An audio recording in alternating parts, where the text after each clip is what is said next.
à tous, je suis ravi de vous accueillir aujourd'hui dans le cadre de ce webinaire sous le thème de l'innovation numérique dans les domaines de l'hôtellerie et de la restauration. Des secteurs, comme on sait, qui sont durement touchés par les impacts de la pandémie et qui plus que jamais doivent se réinventer, n'est-ce pas? Alors, se réinventer certainement grâce au numérique comme levier d'innovation, mais surtout pour renforcer les capacités humaines et relationnelles dans ces secteurs d'activité. Alors, je me présente, je suis Manaf Bouchentouf, je suis cofondateur et directeur exécutif de la base entrepreneuriale, le hub d'innovation numérique, d'impact et d'inclusion. Je suis entouré aujourd'hui virtuellement, je précise, pour discuter et témoigner du sujet par Monsieur Pierre Franger, directeur général, Ferrière École de l'Excellence à la Française en France, Noël Omsi, Associate Director, donc directeur associé, Hospitality Industry Lead à Grant Thornton, aux Émirats Arabes Unis, et Marie-Pierre Germain, vice-présidente vente et marketing, groupe Germain Hôtel au Québec, Canada. Alors, avant de commencer, quelques infos sur le déroulement qui se fera principalement en 3 parties. Nous allons commencer par le panel de discussion avec nos invités, qui sera suivi dans une deuxième partie par une période de questions du public. Donc, n'hésitez pas à poser vos questions dans la fenêtre de discussion. Ces questions seront reprises par Fouad et posées à nos panélistes durant ou principalement après la discussion. Et on va finir vers à peu près 10h15 avec les conclusions. Alors, sans trop tarder, je cède la parole à Fouad Fares, chargé de cours à HEC Montréal et membre des comités de la base entrepreneuriale qui va animer ce panel. Alors, à toi la parole, Fouad, et merci encore à nos invités d'avoir accepté de participer à ce webinaire et partager leur expertise et témoigner de leur connaissances dans ce secteur. Merci beaucoup et merci, Fouad. Merci beaucoup, Manaf. Bonjour tout le monde. Très heureux d'être parmi vous pour ce deuxième panel. Merci pour nos invités. Alors, merci Noël. Je sais, c'est l'après-midi chez toi, mais quand même, on est très heureux que tu vas pouvoir nous joindre. Ton parcours est assez intéressant, de l'architecture au génie, puis à la fin dans le domaine hospitality, dans tout ce qui est hôtellerie. Alors, je t'ai plusieurs fois entendu, au fait, avec les entrevues que tu as eues à Dubaï et les différentes instances qui t'ont posé. Et j'étais intrigué. Alors, je suis plus intrigué avec tous nos participants de t'écouter aujourd'hui. Merci d'être parmi nous. Bonjour Pierre. On va sûrement voir l'excellence à la française. Je crois les défis que vous vivez en France, que ce soit à l'école Ferrière ou au groupe Axelis, dont tu es aussi directeur général là-bas, avec une série d'hôtels et de restaurants. Alors, j'ai hâte d'entendre. Et en même temps, je te rappelle, dans quelques jours, on sera très heureux de t'accueillir de nouveau dans mon cours et les étudiants t'attendent. Merci d'être là. Marie-Noël, Marie-Pierre, très heureux. Et là, je vais être parmi tes clients très bientôt. Tu m'as convaincu, c'est sûr. Je vois pourquoi tu es la vice-présidente de marketing et vente, parce que tu as pu acquérir de nouveaux clients juste en mentionnant ce que vous faites de super beau.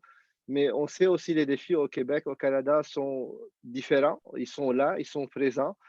Et le but de ce panel, effectivement, de comprendre et que tu nous partages comment est-ce qu'on va pouvoir aussi relever ces défis et partir vers la relance et comment cette transformation digitale va accompagner ton équipe, parce que je sais aussi qu'avec ton cheminement depuis 2006 dans le groupe, avant tu étais chargé de projet, avant de rentrer sur l'échelle de Germain, mais on est très content de t'accueillir aussi comme une ancienne de HEC, mais merci beaucoup d'être parmi nous. Je crois que ça va être un super panel.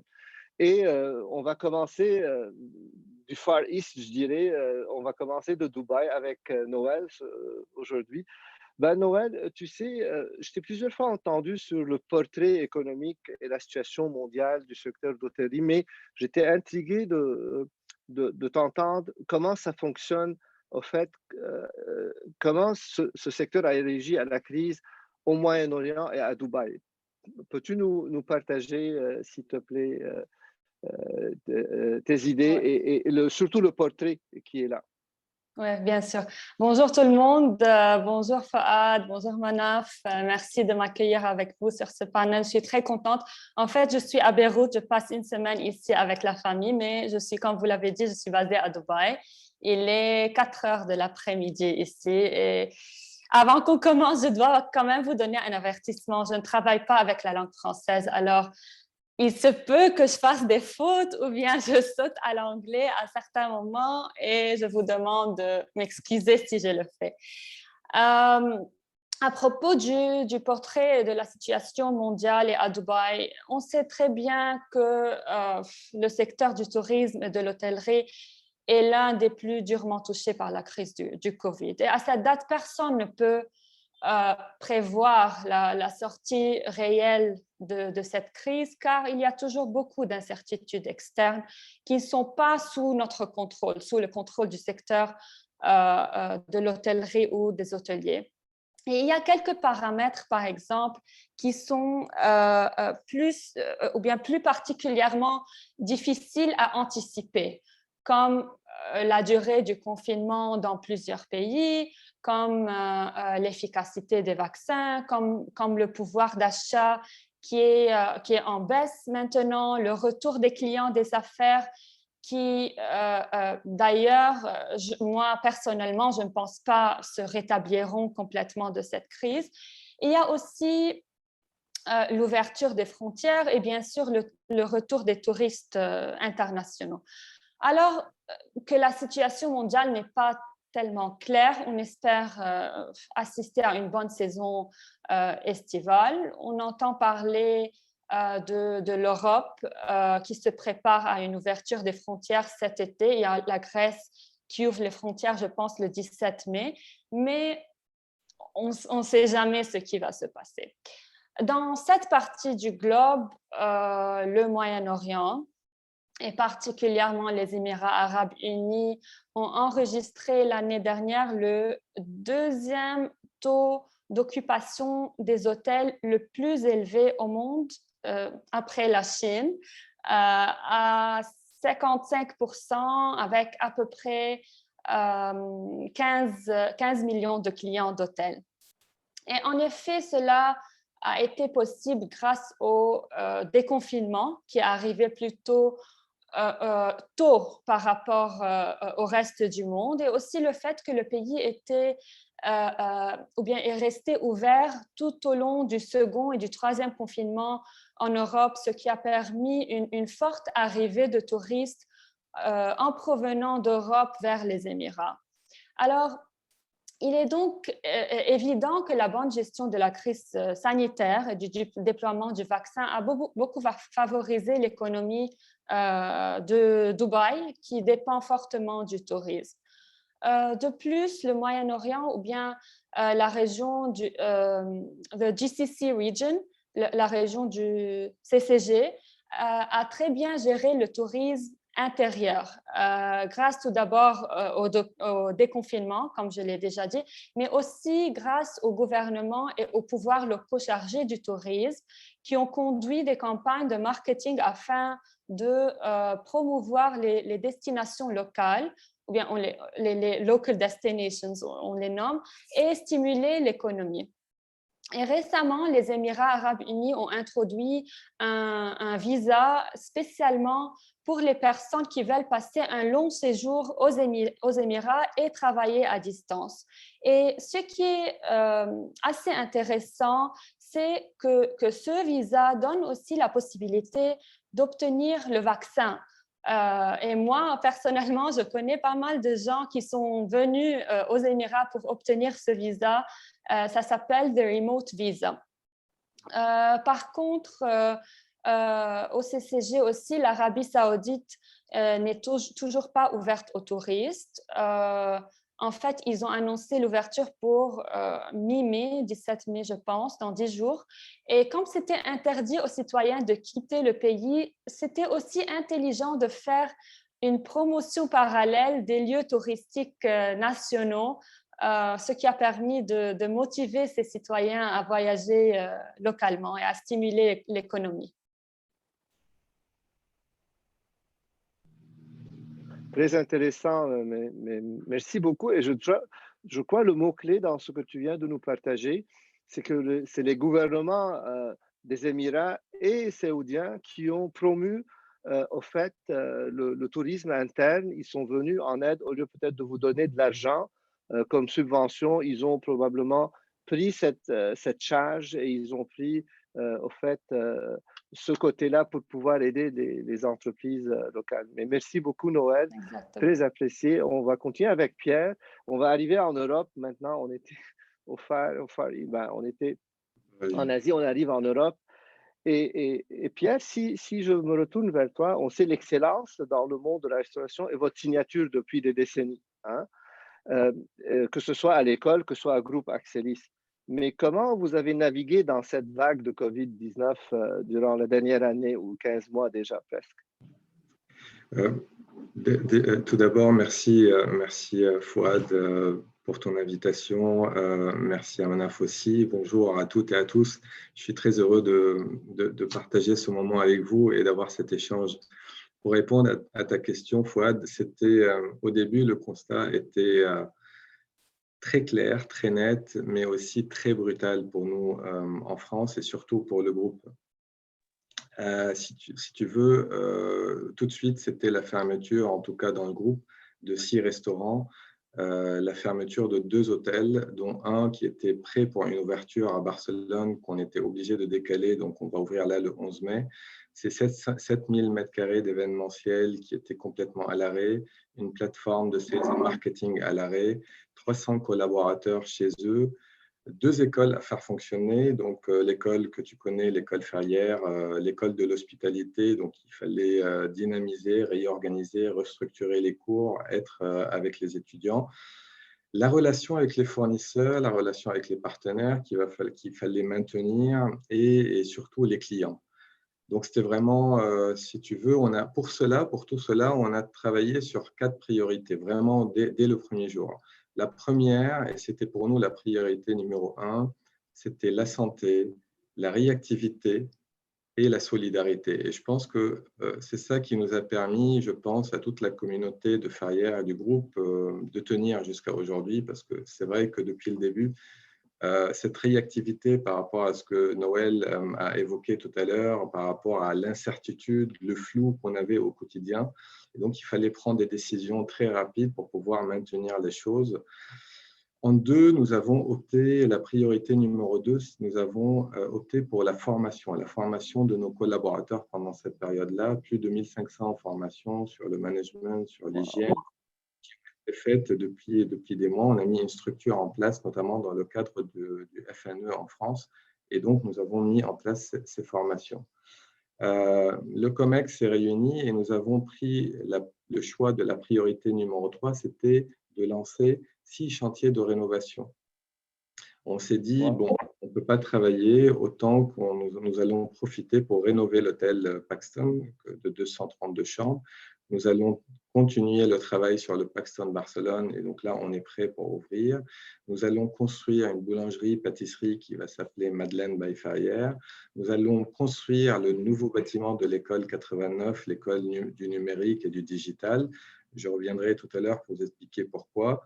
Et nous allons concevoir de nouveau l'expérience client avec une nouvelle plateforme en marketing, en com, pour pouvoir améliorer la relation client à la reprise et pour finir, une nouvelle terrasse au sein même du château pour notre restaurant bistronomique.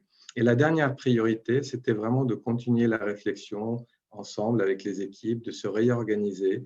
Et il y a eu beaucoup de restructuration au niveau du groupe. On a profité de ça aussi, notamment vraiment pour améliorer cette expérience client, parce que tu sais, nous accueillons avant cette pandémie 300 000 clients sur notre campus tous les ans. Donc, il fallait vraiment se restructurer et faire face à toutes ces attentes, aux évolutions du numérique, etc. Dans tout ce domaine-là. Voilà, c'était un peu moins fun mais que les Émirats ou que les pays du Moyen-Orient.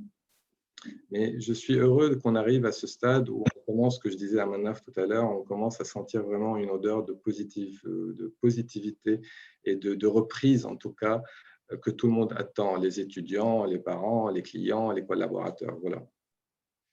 Mais c'est assez intriguant. Je trouve que chaque marché a réagi d'une façon différente et très personnalisée, si je peux dire, parce que vous avez décidé de lancer des chantiers. C'est le moment, dans tous les cas, il faut le faire.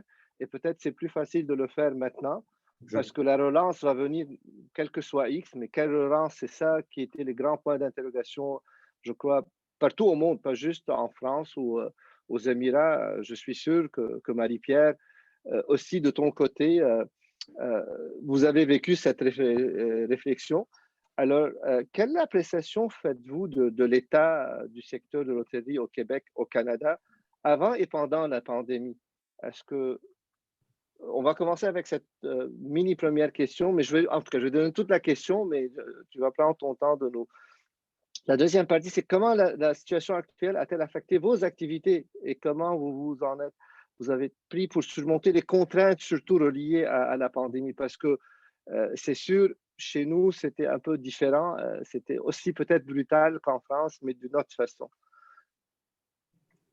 Par où commencer? En fait, la première partie de la question, avant la pandémie, au Canada, on s'en allait. Nous, on est une entreprise familiale et basée à Québec, mais à travers le Canada. Donc, on va de Calgary jusqu'à Terre-Neuve, Saint John's. Le Canada est un très grand pays. et donc, nos 18 propriétés sont divisées d'un bout du pays à l'autre. Et on s'en allait faire notre meilleure année depuis les 33 ans d'existence de Germain Hôtel. Donc, à la fin du mois de février 2020, là, on voyait bien que ce serait une très bonne année. On avait 2 hôtels en construction. Et le 13 mars, évidemment, on sait ce qui est arrivé. On a perdu 90% de nos revenus en l'espace de 2 semaines. Tout ce qu'on avait dans les livres se sont vanished, comme on dit. Et donc, ça a été une année extrêmement difficile et on a arrêté les chantiers qu'on avait justement parce qu'on a misé sur la survie de l'entreprise qui passait par des sous dans le compte de banque. Donc, dans les projets qu'on avait, entre autres à Calgary, on a terminé de couler les étages de béton, mais on s'est arrêté là parce que c'était la seule façon qu'on allait passer au travers. Vous pouvez vous imaginer que les ratios avec les banquiers, les investisseurs, on ne les rencontre plus. Mais malgré tout, on a des gens avec qui on travaille qui sont d'un grand support. Et je pense que la transparence à travers tout ça nous a vraiment aidés. À tous les mois, on tient des rencontres avec nos investisseurs et nos partenaires pour les tenir informés de la situation. Et il n'y a pas de cachette, là. C'est vraiment la situation telle qu'elle est. Mais je vous le dis parce que souvent, ils nous font le commentaire qu'ils n'ont pas ce genre de relation avec les autres hôteliers ou les gens avec qui ils travaillent dans d'autres domaines. Donc, nous, on a vraiment misé sur la transparence et je pense que pour l'instant, ça nous sert bien. On voit la relance comme quelque chose de très positif qui va...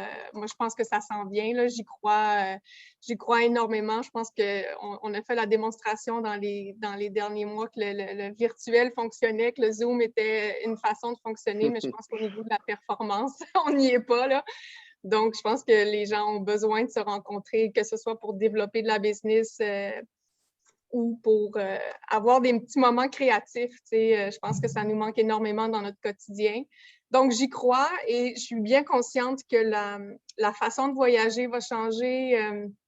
Je pense à nos hôtels dans les centres-villes.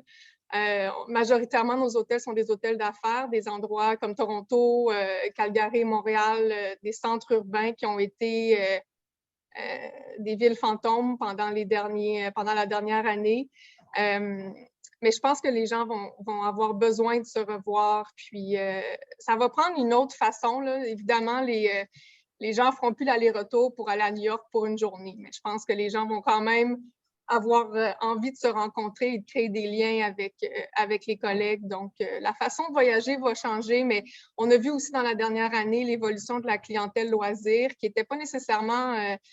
une part de notre marché importante, mais on a vu le switch se faire. Puis on parlera tout à l'heure de l'expérience foodie qu'on a développée au Germain Montréal, si vous voulez, mais ça a été une belle innovation toute simple, mais qui a amené de la lumière dans les yeux de nos invités qui sont venus en profiter.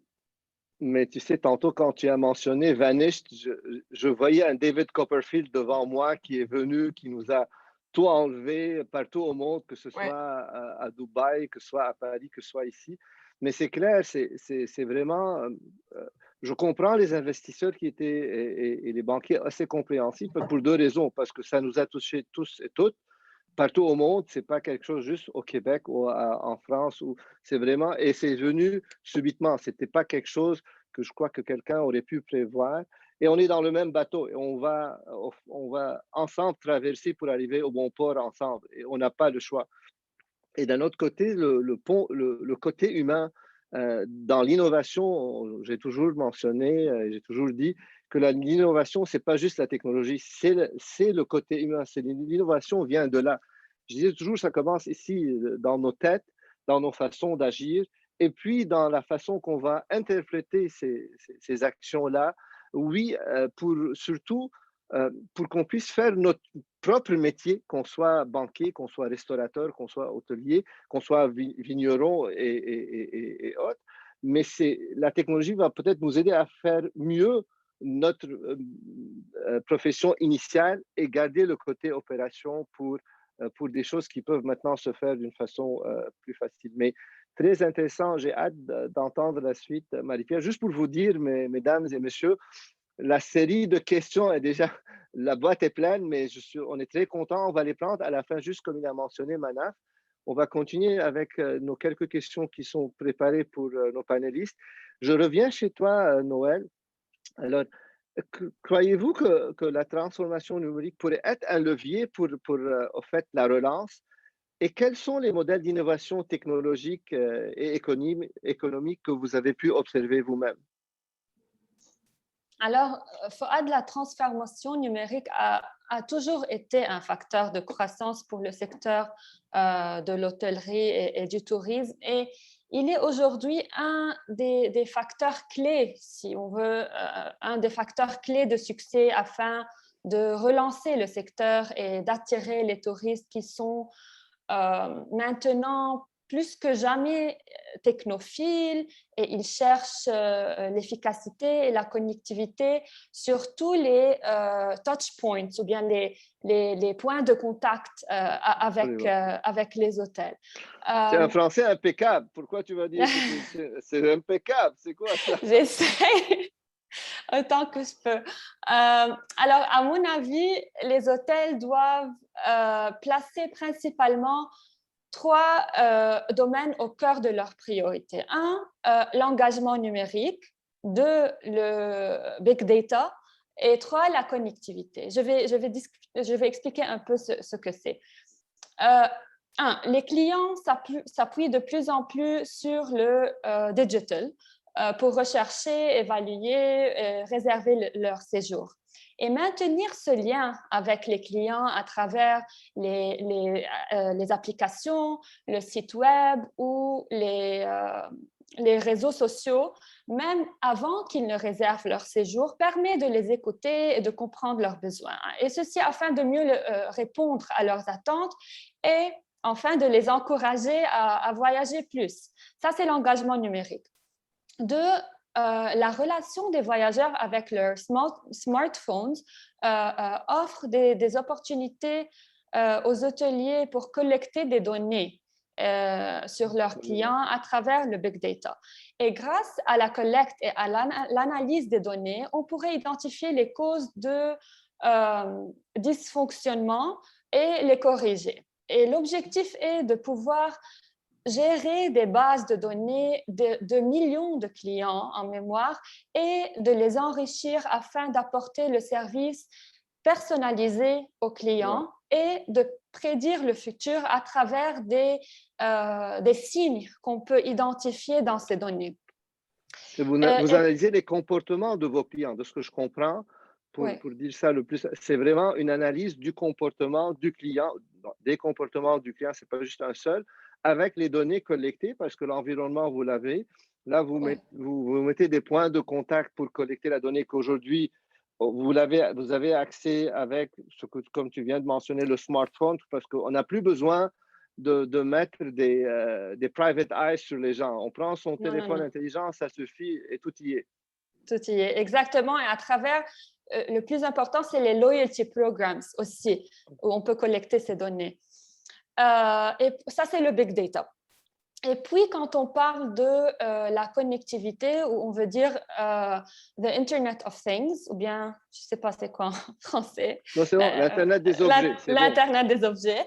Par exemple, des contactless solutions, les solutions sans contact qui incluent des applications pour les clients, le online check-in et les serrures électroniques et en plus des chatbots. De plus, la transformation numérique aide les hôtels à exploiter la technologie pour améliorer les processus commerciaux et essentiellement réduire les coûts, ce qui est un des objectifs les plus importants de cette année, comme vous le connaissez. En termes d'innovation, nous voyons le VR ou bien la réalité virtuelle. Oui. Virtual reality et la réalité augmentée se développer de plus en plus, surtout si on compte ou bien on prend compte des limitations de déplacement actuelles.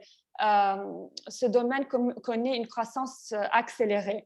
Il y a Airbnb, par exemple, ils ont introduit des visites virtuelles de leur logement et sur leur plateforme. Ils ont aussi introduit des expériences virtuelles accessibles à tout le monde dans le monde entier. Nous assistons... On a tellement fait du virtuel que maintenant on est plein dedans. On ne veut plus. On est tellement dedans. Oui, on est tellement fatigué des écrans et du virtuel. Tu as raison. Il y a aussi l'augmentation des voyages responsables et du tourisme durable. Et nous voyons des moyens innovants de compenser l'impact sur l'environnement et sur la société. Par exemple, vous le savez, le remplacement du plastique, les énergies renouvelables et surtout l'inclusion des locaux. Et à Dubaï, on a observé aussi l'innovation dans la façon de louer les chambres d'hôtel, celles qui se sont transformées en bureaux à la journée. Alors, les hôtels comme on dit, ils ont révolutionné leur façon d'exploiter leurs actifs à leur plein potentiel. Ah, mais c'est très intéressant, oui. Et je suis très heureux de la façon que tu as amené les choses, Noël, parce qu'un peu plus tard, on va revenir à ce trio que tu viens de mentionner d'une façon différente, mais je vais envoyer ce trio en France maintenant et à Paris. Et pour dire à Pierre, qu'en penses-tu au fait du trio? Parce que ce que maintenant elle vient de mentionner, effectivement, Noël, c'est on voit du blockchain avec de Internet of Things, Internet des objets, avec de l'analytique, comme levier au fait d'innovation pour la restauration et l'hôtellerie. Qu'en penses-tu de ça, Pierre? Tout d'abord, je suis d'accord avec Noël de ce qu'elle a évoqué. Pour compléter, ce sont, à mon sens, des outils qui vont être vraiment complémentaires.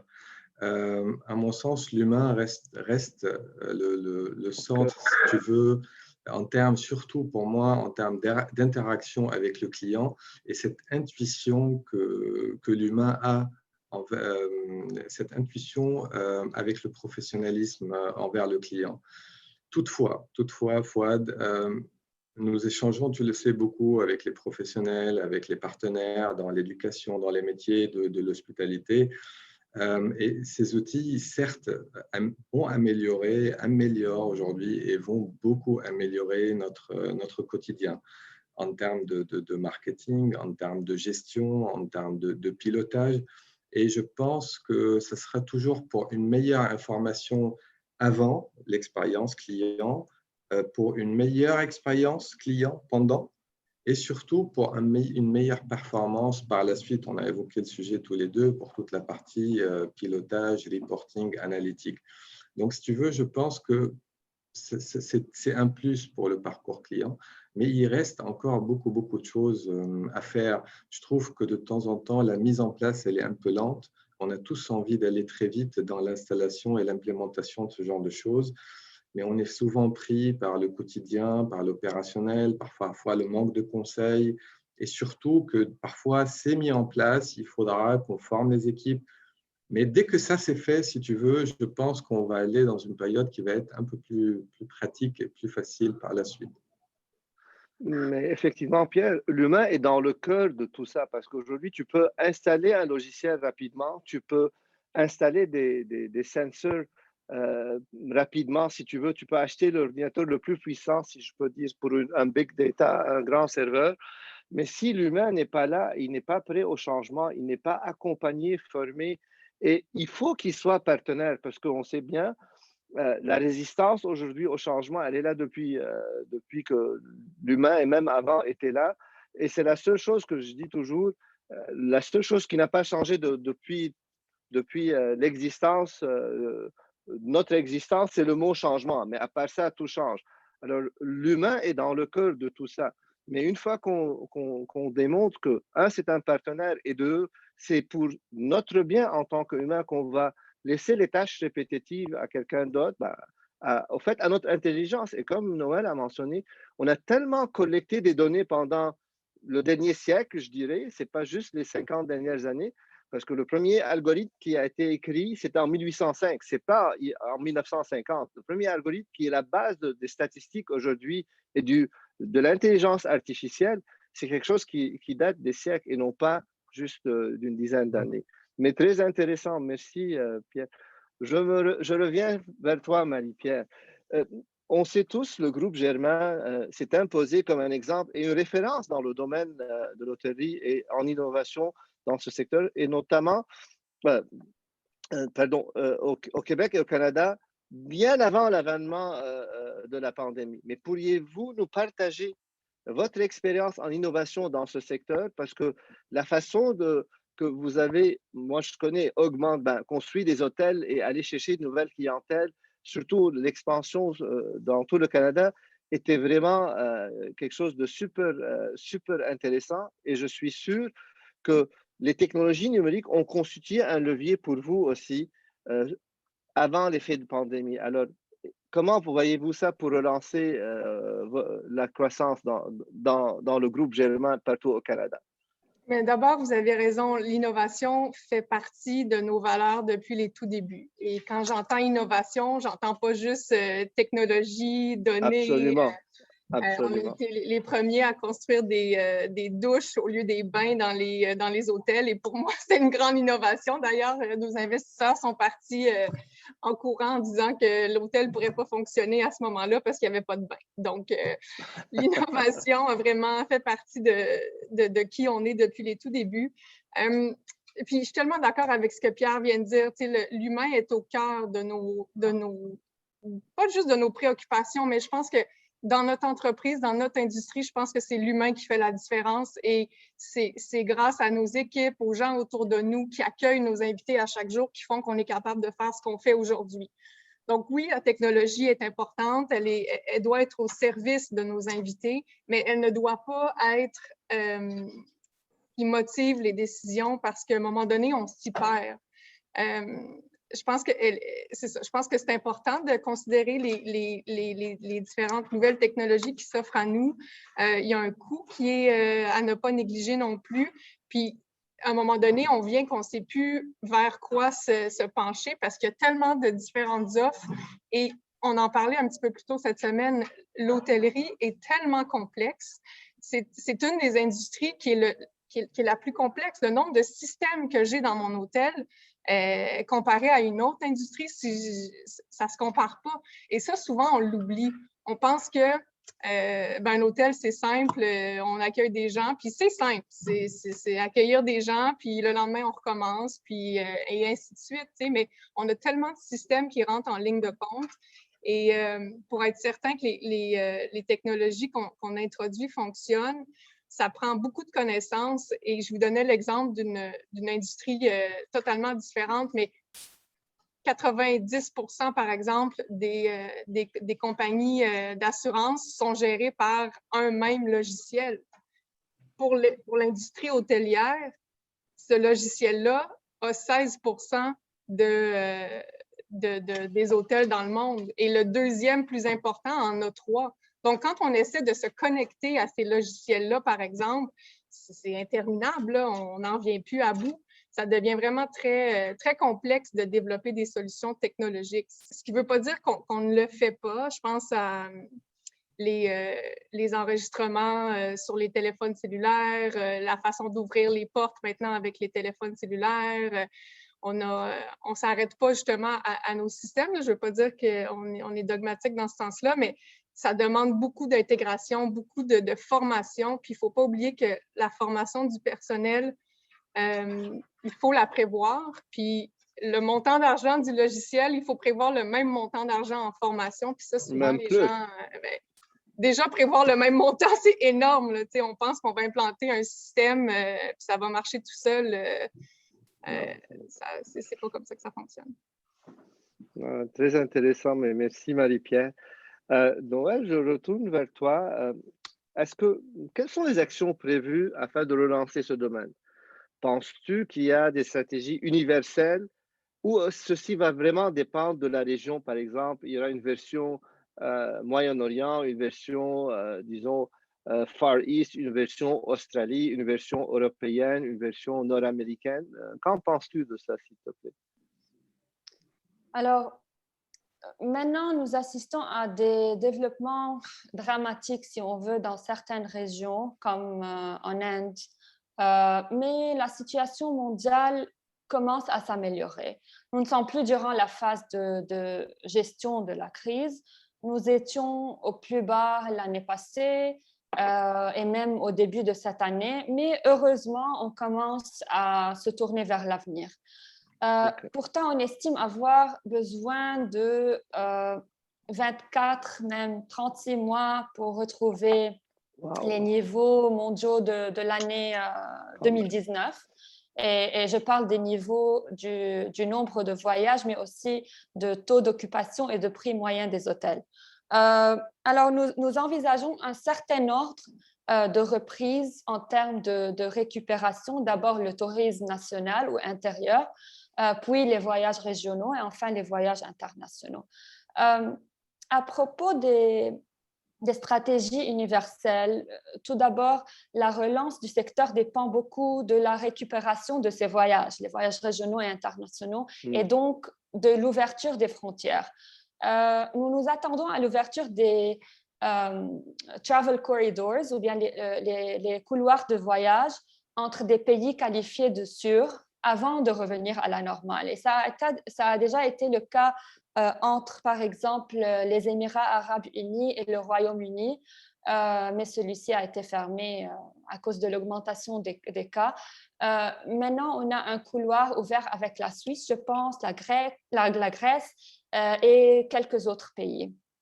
Et nous suivons aussi les nouvelles en Europe concernant l'accord visant à introduire un passeport sanitaire. C'est une initiative qui absolument relancera le tourisme en Europe et nous pourrions voir cela peut-être se reproduire ailleurs dans le monde. Mais essentiellement, il faut commencer par gérer la crise sanitaire, que ce soit dans les régions, dans les pays ou bien au monde entier. Et bien sûr, comme l'ont fait les Émirats arabes unis, ils l'ont géré très bien. Et puis, le tourisme se relancera automatiquement, bien sûr, à l'aide des campagnes de promotion qui donneront confiance aux clients pour revoyager. Et surtout, le client, on a tellement hâte de pouvoir revoyager, de sortir de notre quotidien qui est maintenant vraiment autour de même pas autour de la maison, autour de la chambre où nous en sommes. On fait rond, macaron presque autour de nous. C'est vraiment spécial. Mais oui, le seul point en tout cas, j'étais surpris d'entendre que ça va quand même prendre jusqu'à 36 mois. Parce que si tout le monde est vacciné, en tout cas, si tout le monde est plus ou moins vacciné et il y a ce côté sanitaire qui est là, c'est sûr. Hier, j'ai vu une pub pour Transat ici. C'est extraordinaire. Ils ont fait toute une vidéo pour la relance, pour encourager les gens. Une fois que ça va réouvrir, je ne sais pas si, en tout cas, je peux vous la partager, c'est vraiment quelque chose parce que tout le monde a soif, que ce soit le pilote, les hôtesses de l'air, les membres de l'équipage, les membres aussi à l'aéroport de soutien et de maintenance. Tout le monde en a hâte, mais c'est très intéressant. Merci beaucoup, Noël, pour… Pierre, Mais de nouveau Fouad, chez toi. je peux juste Oui, ajouter là-dessus, c'est parce que oui. c'est certain qu'on a tous hâte de sortir de chez nous, mais la première fois qu'on va sortir de chez nous, ça sera peut-être pas pour aller travailler. Je pense qu'il y a beaucoup d'entreprises qui ont vu les sous qu'ils ont mis de côté dans la dernière année à ne pas voyager, malgré que j'ai mon idée là-dessus sur l'impact du développement des affaires, mais ça va prendre un petit peu de temps avant que la business de voyage d'affaires reprenne. Je pense qu'elle ne va pas reprendre à la même vitesse qu'elle s'est arrêtée. C'est certain. Merci pour le commentaire, effectivement. Pierre, alors, de ton côté, penseriez-vous ajouter des programmes ou des formations au fait sur l'usage des leviers de technologie numérique à vos cursus pour accompagner vos étudiants? Parce que vos étudiants, c'est de futurs restaurateurs, hôteliers, propriétaires ou directeurs d'hôtels ou de restaurants, ou des investisseurs. Les pauvres jeunes, c'était compliqué pour eux. Hein. C'est ce qui ressortait avec nos stats envers nos 350 étudiants pendant cette période, c'était le mot peur, isolement, incertitude. Donc effectivement, en réalité, Fouad, nous avons la chance d'avoir un président, le président du groupe, M. Kater, un vrai visionnaire. Le réveil du numérique au sein du groupe, ça s'est fait en février 2017, où M. Kater a passé le week-end à lire sur le numérique, le digital. Il nous a réunis et c'est là où nous avons affiché vraiment la volonté du groupe de développer le numérique au sein du campus pour pouvoir accompagner ces 350 étudiants avec 18 nationalités différentes et les 1000 étudiants qui vont arriver d'ici l'horizon 2024. Nous avons notamment travaillé sur 2 axes. Le premier, pour répondre précisément à ta question, la progression académique du jeune et de l'étudiant, notamment mettre la notion du numérique au niveau de toutes les cours, l'intégrer, si tu veux, au niveau de tous les cours et tous les programmes, notamment en gestion, en marketing, en HR ou dans toute la partie études de projet ou autres. Ensuite, mettre des masterclass, des conférences. Tu as pu faire une et je vois Christian qui est là aussi, il a pu faire une aussi sur des thèmes comme la création d'un concept hôtelier, la numérisation du restaurant, la transformation digitale du parcours client pour pouvoir vraiment leur ouvrir leur esprit et leur inculquer cette culture du numérique petit à petit. Et enfin, les mémoires de fin d'études sur des thèmes divers et variés, notamment la digitalisation des services. Le point numéro 2 de notre axe, c'était l'axe de développement. C'est-à-dire, on a pris le choix d'être entouré, parce qu'on ne l'était pas, depuis maintenant 3 ans, par plusieurs structures numériques qui vont apporter à nos étudiants et au campus cette culture numérique que nous n'avions pas avant, notamment à travers l'installation de l'école supérieure du numérique, l'école 89, où nous avons voulu vraiment combiner ces étudiants dans le digital, dans le numérique, avec les étudiants de l'école hôtelière. La mise en place d'une société, la société Techwin, qui fait partie du groupe et qui va développer les ERP, tous les logiciels que nous avons besoin au sein du groupe, nous avons aussi évoqué. Nous avions aussi un projet de HLab. Le HLab, c'était vraiment un lieu de rencontre sur les dernières tendances de l'hôtellerie et de la restauration, plus de 3000 m², avec un incubateur. Bien sûr, la pandémie a retardé ce projet, donc on espère vraiment relancer la machine d'ici 2022. Et l'objectif, c'est vraiment que les étudiants soient up-to-date par rapport à tout ce qui se passe au marché sur les dernières innovations, les dernières tendances, si tu veux. Par la suite, là, je suis en train de mettre en place avec les équipes une nouvelle plateforme expérience client en marketing et en com. Donc, si tu veux, tout cela, ça rentre dans le cadre d'un programme que nous appelons PAP, c'est Programme Accélérateur de Professionnalisation, c'est-à-dire que l'étudiant, dès qu'il arrive, il va pouvoir entrer dans tous ces services-là pour pouvoir apprendre tout sur les métiers de l'hospitalité et être en fusion avec les étudiants de l'école numérique par la vie associative, la vie étudiante, de pouvoir vraiment essayer d'avoir cette culture au sein du campus. Et pour finir, je pense que je rejoins Marie-Pierre tout à l'heure, qu'elle disait pour les hôteliers, je pense que la relance, elle va être challenging pour nous tous parce que là, on va rentrer dans un cadre différent. Si tu veux, il y a beaucoup qui ont perdu beaucoup d'argent, donc ils vont devoir faire le meilleur service en faisant très attention sur les coûts, en investissant le moins possible. Et si on va rentrer dans le digital, dans le numérique, comment investir, la formation, il y a beaucoup de questions à se poser. Donc, on est tous contents, mais aussi, ça va être une opportunité riche en apprentissage les mois à venir. Ben, merci Pierre. Je trouve que le fait que vous voulez offrir à vos étudiants et futurs professionnels vraiment une passerelle, je reviens au mot passerelle, mais une passerelle qui va les accompagner et les préparer pour les défis de demain. Parce que les défis de demain ne sont plus ce qu'ils étaient hier ou il y a même aujourd'hui. Mais en même temps, le fait que vous allez les exposer à toutes ces façons de faire, que ce soit technologique, humaine, et effectivement dans le métier lui-même de l'hôtellerie et de la restauration. Je crois que c'est ça ce qui va être le levier pour le futur, pour ces gens-ci. Mais merci beaucoup, Pierre. Je vais juste ajouter aussi, avant que vous mais je posiez la reviens chez question. toi, en tout cas. Vas-y, ajoute. Je trouve ça extraordinaire de travailler sur ces trois piliers-là, parce que ce que je disais tout à l'heure sur la plus vieille industrie du monde, qui est l'hôtellerie, le plus vieux métier, on n'est pas data-driven dans notre façon de faire. Et d'amener... Ben non, mais pas encore, mais c'est difficile de le devenir quand on est concentré sur l'expérience client et absolument. c'est une mentalité qui est vraiment différente. Donc, d'amener les étudiants à réfléchir en ce sens-là, moi, je pense que c'est extraordinaire là, parce que c'est le lendemain, c'est le futur. Oui, mais c'est une bataille, c'est presque une bataille. Nous, dans notre métier de restaurateur, on veut les amener là, mais c'est ça la nouvelle réalité et je comprends comment c'est un défi même dans... C'est sûr que ça bloque. Quand je vous parlais de la complexité de nos systèmes, c'est pas des blagues, là, tu sais. Non. On n'est pas une industrie du code. de Je sais très bien ce que tu dis, Marie-Pierre. Je sais très bien ce que tu dis.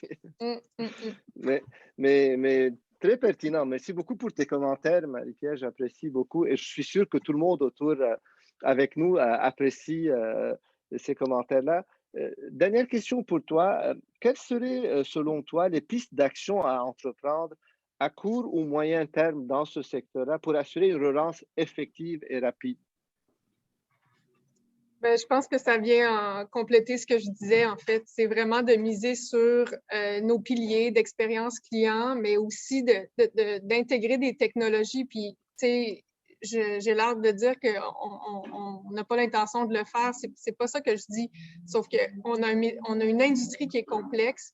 Il faut travailler avec des gens qui ont une bonne connaissance de notre industrie parce qu'elle est différente des autres industries.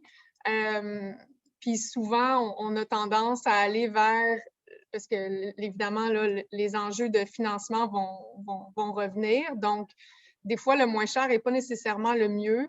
Et il faut s'entourer de bons partenaires sur lesquels on peut s'appuyer, qui peuvent nous amener des solutions innovantes, mais aussi qui prennent en considération la complexité de notre industrie.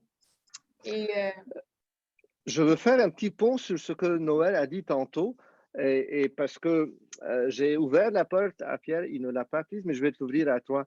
Est-ce que crois-tu, en tant que dans le secteur hôtelier aujourd'hui, est-ce que l'appui du gouvernement était là? Est-ce qu'il est là? Est-ce qu'il faut qu'il fasse quelque chose au niveau provincial et fédéral? Ben je vais faire attention à ce que je vais dire. Parce qu'on a eu beaucoup d'appui. Je vais fermer mes oreilles. Non, mais je ne connais pas l'auditoire, donc je vais quand même essayer ouais, non, on a eu du support de nos gouvernements à plusieurs niveaux. Cela dit, est-ce que ça a été suffisant? Non. Au niveau des investissements technologiques, c'est certain qu'il y a un désir d'aider notre industrie, mais il n'y a pas encore eu d'aide spécifique à l'industrie. On a aidé les industries en général qui ont eu de la difficulté, mais on n'a pas fait une aide spécifique pour la restauration et l'hôtellerie et on demeure les deux domaines les plus touchés, là, ou le domaine le plus touché, si je pense au tourisme. Moi, je parle franchement au-delà des dollars. Ce n'est pas juste les dollars, parce que si aujourd'hui on te dit, mais qu'est-ce que vous auriez besoin comme, vous savez, un des grands groupes hôteliers au Canada, qui a beaucoup de personnes qui dépendent, beaucoup de familles, beaucoup dépendent de vous. Quel appui vous cherchez? Quelle va être ta demande auprès du gouvernement? Et je dis, ce n'est pas nécessairement toujours des dollars, ça peut être autre chose, parce que comme cette période de transition, c'est peut-être des formations dont tu as besoin de faire pour ton équipe, du conseil que ce secteur en a besoin. Et juste, en fait, aujourd'hui, ce qu'on a besoin, c'est de gens, là, honnêtement, pour pouvoir opérer nos hôtels. Puis on avait la conversation pas plus tard qu'hier. Si ça continue comme c'est là, cet été, on ne pourra pas opérer à pleine capacité dans certains de nos hôtels parce qu'on n'a pas les gens pour travailler. Il faut ouvrir les valves de l'immigration et nous aider à aller recruter des gens qui viennent de l'externe. Puis, c'est pas une question comme que les gens ne veulent pas venir travailler en hôtellerie, en restauration. Il y a un problème structurant au niveau de la main-d'œuvre disponible. T'sais. Il y avait plus de gens aptes à travailler. Maintenant, il y a plus de gens aptes à prendre leur retraite. C'est pas compliqué, là. C'est ça l'enjeu principal qu'on vit.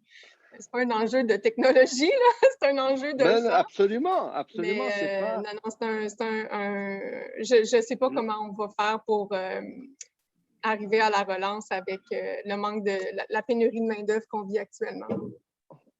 Je pourrais te donner quelques pistes, t'inquiète pas, tu m'écriras, et que ce soit moi personnellement, que ce soit au niveau de la base entrepreneuriale, on a tellement accès à des jeunes, pas juste entrepreneurs, mais des jeunes dans le métier qui cherchent vraiment à changer, parce qu'aujourd'hui, la pandémie a permis à pas mal de personnes de penser changer leur carrière, parce que peut-être ils disent non, moi, ma passion initiale était là, et puis pourquoi pas revenir à ma passion initiale. Mais merci beaucoup, Marie-Pierre.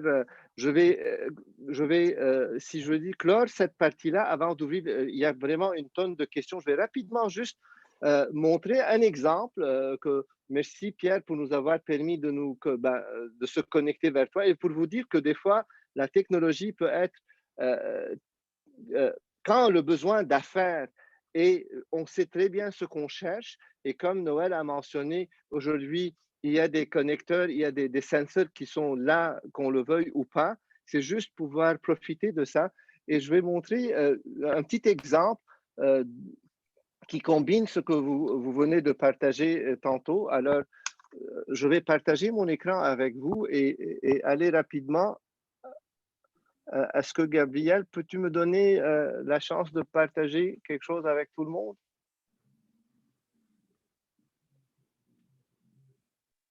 Bon, on va prendre des questions pour ne pas, pour juste au niveau garder le temps.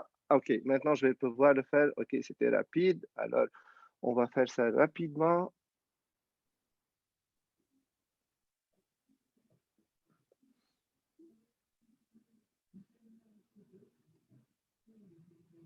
Alors, si j'ai voulu prendre un exemple, au fait, dans le domaine dont nous parlons, voici le domaine ferrière, et je me suis permis de me connecter. Ce que vous voyez là, ça a pris vraiment 3-4 heures de travail maximum, parce que le design de ce que vous allez voir, je l'avais fait moi-même, et avec une équipe qui ont la plateforme technologique, on s'est connecté à la ferrière, et on a dit, si on veut aller voir au fait, qu'est-ce qui arrive au restaurant bistronomique, le Chai, là, avec les sensors qui existent là, et on est connecté en direct, en live maintenant, ben, je peux savoir ma consommation en électricité, je peux avoir des données sur tout ce qui arrive autour de moi, je peux aller à mon potager et regarder comment vont mes laitues, mes tomates, mesurer le degré, est-ce que le pH, l'acidité qui est là, elle est bonne, est-ce que je dois arroser, je ne dois pas arroser, et tout ça,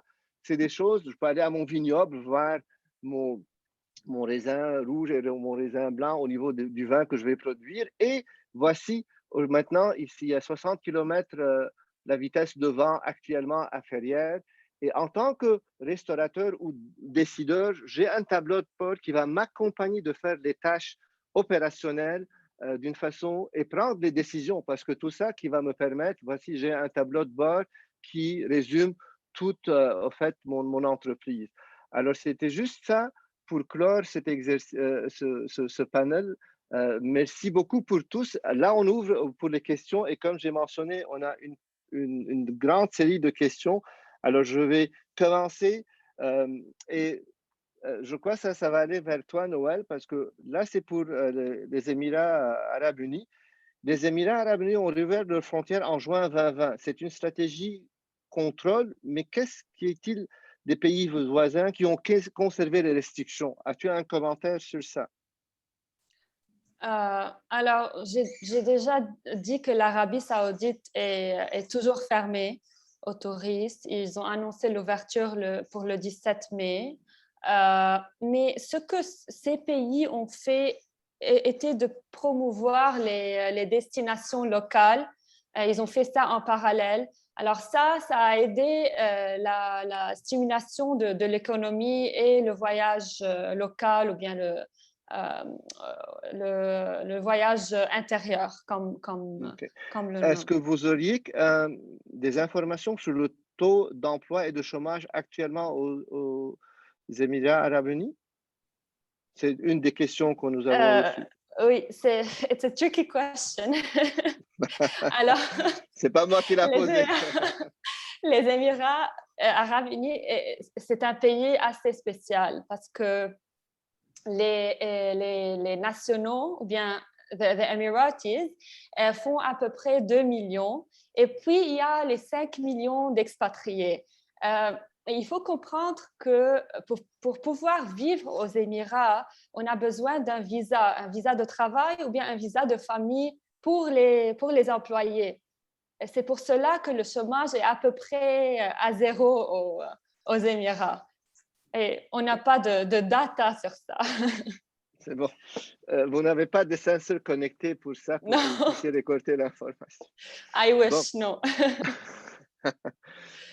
On va être politically correct pour ne pas... Exactly, please. Merci beaucoup. Un commentaire vers toi, Pierre. En fait, c'est je dirais... on dit on n'a pas vu beaucoup de choses exceptionnelles sur la France, qui a pourtant beaucoup de potentiel. Est-ce qu'il y a eu des initiatives qui ne sont pas peut-être connues par nous tous et toutes, ou c'était plus timide du côté de la France? Moi, je trouve personnellement que c'était un peu timide. Tu parles au niveau des innovations, Fouad, c'est ça, ou plutôt l'aide gouvernementale? Surtout, par exemple, comme ils ont fait aux Émirats, essayer de relancer ça, le support en interne, tout ça, des initiatives pareilles durant la pandémie. Il y a quand même eu vraiment l'aide dans la formation, ça c'était une aide très particulière. Il y a eu l'aide dans le cadre du chômage partiel qui a aidé quand même quelques entreprises. Et on sent quand même au niveau des tendances, il y a eu des tendances qui ont vraiment vu le jour en termes de restauration. Alors au-delà du fait que les livraisons, si tu vas à domicile, ça c'est la base, mais il y a eu vraiment des nouvelles idées qui ont submergé. Certes, ce n'est pas encore ça. Je pense que personnellement, je trouve que c'est encore lent par rapport aux besoins, mais je pense que ça va prendre un peu de temps pour se mettre en place petit à petit. Ok. Bon, Marie-Pierre, je vais mais je crois que tu as un petit peu mentionné, mais je vais quand même te poser la question telle qu'elle. Là, ils disent que qu'est-ce que vous avez fait pour la préparation pour la réouverture maintenant? Est-ce qu'au niveau sanitaire, vous avez fait des réaménagements, l'implantation de nouvelles technologies, des campagnes marketing ciblées? Parce que je sais que vous avez fait quelque chose de super spécial dont vous allez avoir, comme j'ai dit, un nouveau client dans ça. Peux-tu nous partager, parce que franchement, c'est là où vous avez forcé presque la réouverture avec les mesures qui sont en place, Marie-Pierre. Non, mais en fait, le forfait Foodie dont on a parlé tout à l'heure, c'est une innovation qui venait au sein de nos équipes là, au mois de septembre, quand on voyait que les restaurants allaient à nouveau fermer.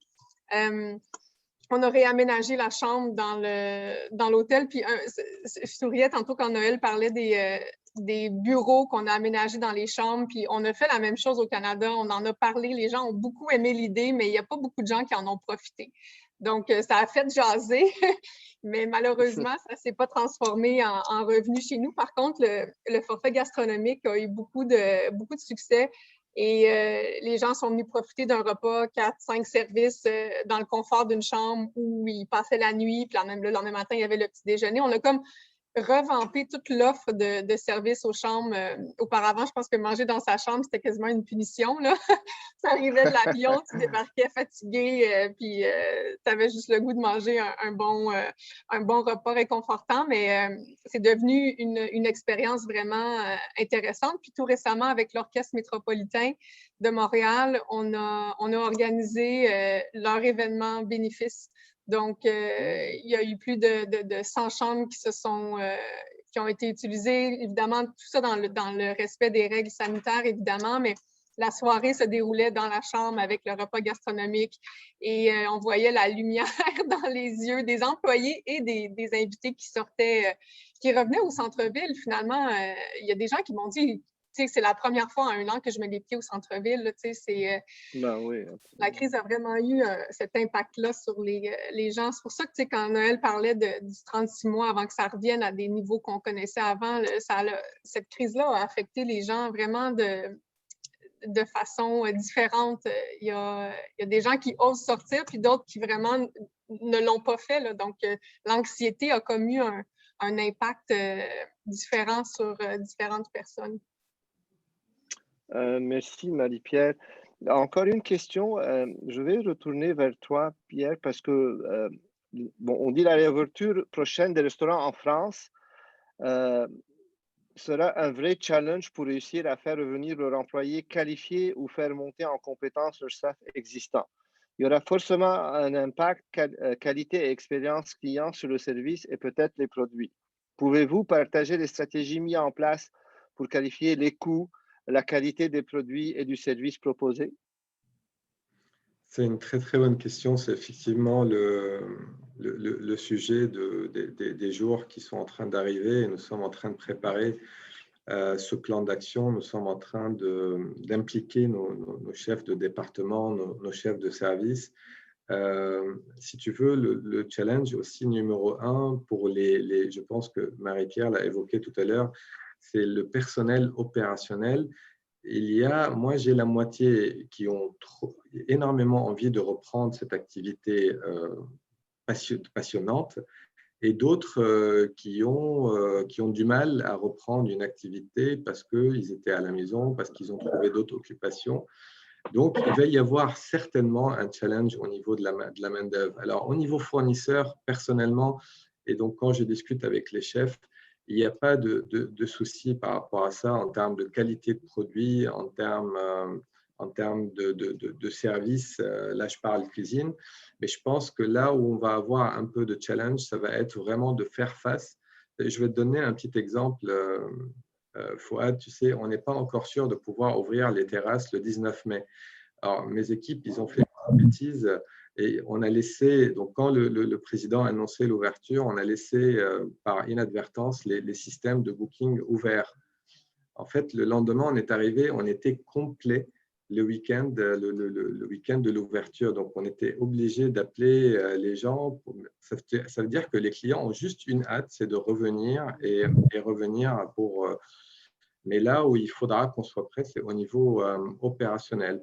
Il faut qu'on soit très vigilant parce qu'on sort aussi d'une période où tous les professionnels ont perdu de l'argent. Donc, il faut qu'on soit… C'est l'équilibre, si tu veux, c'est ça aussi, c'est ça qu'on a appris, c'est l'équilibre entre la satisfaction client, la gestion des coûts, la satisfaction du personnel, le produit. Mais il faut qu'on trouve le juste équilibre afin de délivrer la meilleure qualité possible et expérience à nos clients qui ont juste hâte de reprendre cette vie normale. Merci beaucoup, c'est très clair. Et oui, c'est sûr, si c'était ouvert pour tout le monde, c'est sûr que je vais booker parce que tout le monde cherche à cette première sortie en famille, que ce soit la famille en bulle ou se retrouver avec les gens qu'on a qu'on a perdu ce contact. Il y a une vidéo très sympa qui circule en France, je ne sais pas si vous l'avez vue, c'est un couple sur une terrasse avec beaucoup de vent, une tempête, mais qui sont en train de boire leur vin avec un serveur, avec un manteau. Les gens sont prêts à tout pour aller sur les terrasses, même si c'est moche. Ah non, je suis sûr. Question rapide pour toi, Noël, avant de clore, parce qu'il y a une question que je crois qui est pour tous, mais celle-là, je vais te la poser à toi. C'est que crois-tu aujourd'hui des nouvelles technologies développer une approche plus user-friendly, genre du plug and play avec un temps de formation réduit, des outils comme ça? C'est des choses qui ont été, par exemple, prévues aux Émirats arabes ou c'est quelque chose, non, quand même, ça demande beaucoup de budget à faire dans le domaine de l'hôtellerie et tout ça? Alors, on observe beaucoup de changements tout le temps afin de transformer toutes ces applications et tous les systèmes pour qu'ils deviennent plus user-friendly. Et il y a toujours ce budget pour la formation du staff qui fait toujours part du budget de l'année. Et ça a commencé avant la crise, mais la crise a accéléré, si on veut. Bien, c'était the catalyst, le catalyste, je ne sais pas si ça existe en français, the catalyst. Le catalyseur. Le catalyseur. Merci, Marie-Pierre, qui a poussé plus la transformation numérique dans ce domaine et pour faire tout en user-friendly. Je ne sais pas si j'ai répondu bien à la question. Parce que, oui, c'est très bien. Très bien. Je te dis, on va te demander des offres de services en français maintenant. On ne va plus accepter. Non, je vous en prie. Bon, une question, je crois, au choix que je pourrais vous poser, c'est que est-ce que les banques ou des entreprises financières proposent ou ont proposé des plans de financement adaptés pour votre secteur? Est-ce qu'il y a eu ça, par exemple, à Dubaï, en France et au Canada, Marie-Pierre? On va commencer avec toi, Marie-Pierre. Oui, d'ailleurs, j'ai répondu directement à Christian là, qui nous pose des questions. Il pourrait animer le panel aussi, Fouad, si jamais là, vous n'étiez pas présenté ce matin. Il y a de très bonnes questions.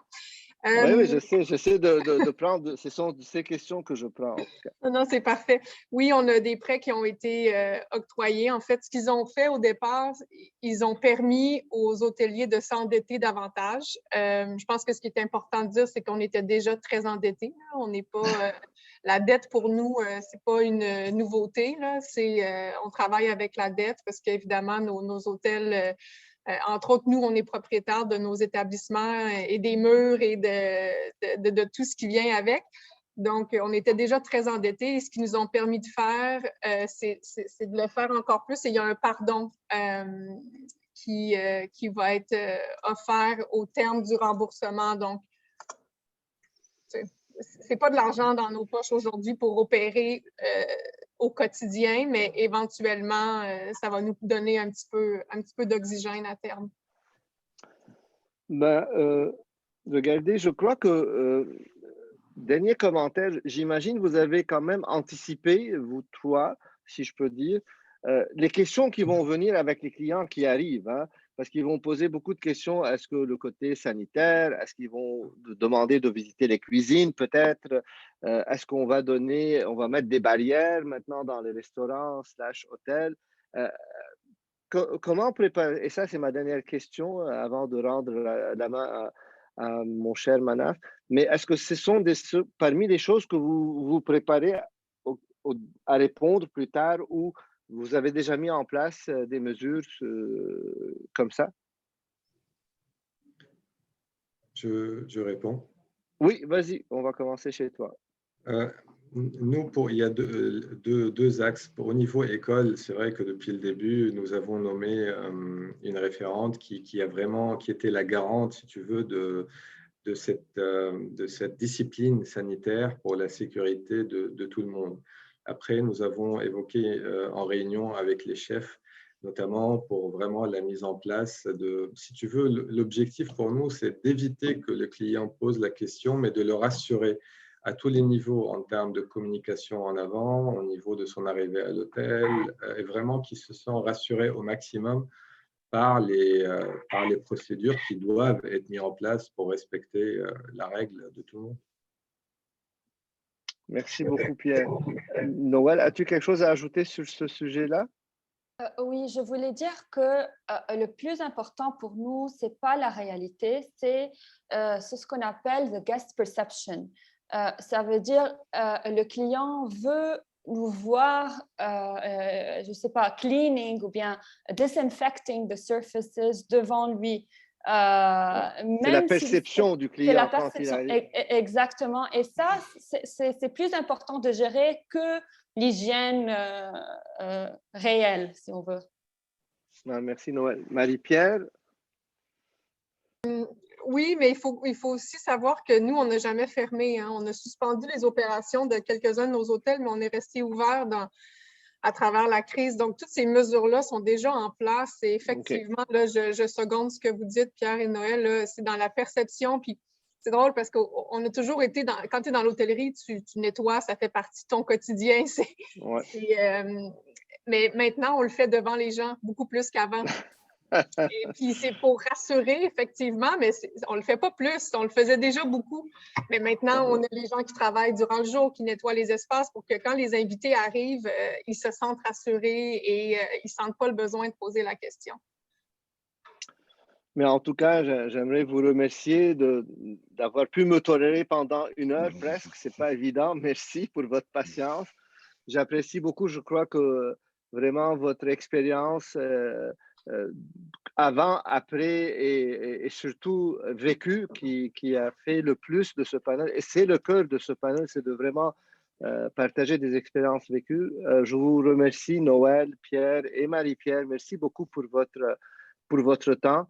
Je renvoie la parole à mon cher Manaf pour le mot de clôture et à très bientôt. Merci spécial à Gabriel aussi. Merci beaucoup, Gabriel, pour ton support. Merci beaucoup, Fouad, pour l'animation et la modération toujours aussi dynamique. Alors, merci de nouveau à Marie-Pierre, Noël et Pierre pour le partage d'expérience, d'expertise et le témoignage, je pense, très réaliste, réel, constructif sur le sujet de l'innovation dans les secteurs de l'hôtellerie et de la restauration. J'en ai personnellement beaucoup appris. Je suis sûr que les participants également. J'en retiens que l'humain reste le point central pour favoriser l'excellence de l'expérience client.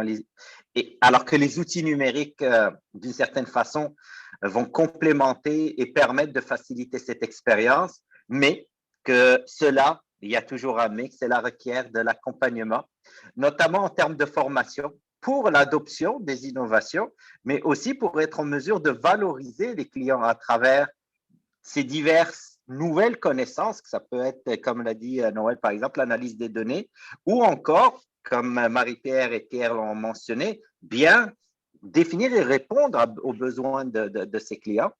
J'en retiens aussi que dans ce secteur, les enjeux et les opportunités, je pense que c'est un point qui est très intéressant qui est ressorti, les enjeux et opportunités dans les contextes d'affaires sont différents par rapport aux besoins du tourisme, puis je dirais plus culturel, et que le tourisme d'affaires, qui est une pierre angulaire de cette relance économique et qu'il va falloir réinventer, rénover d'une certaine façon. Alors, merci encore tous et tous les participants d'avoir été parmi nous. Je vous dis à bientôt pour une autre série Innovation. Et encore une fois, merci Fouad, Marie-Pierre, Noël et Pierre pour la qualité des échanges. À bientôt.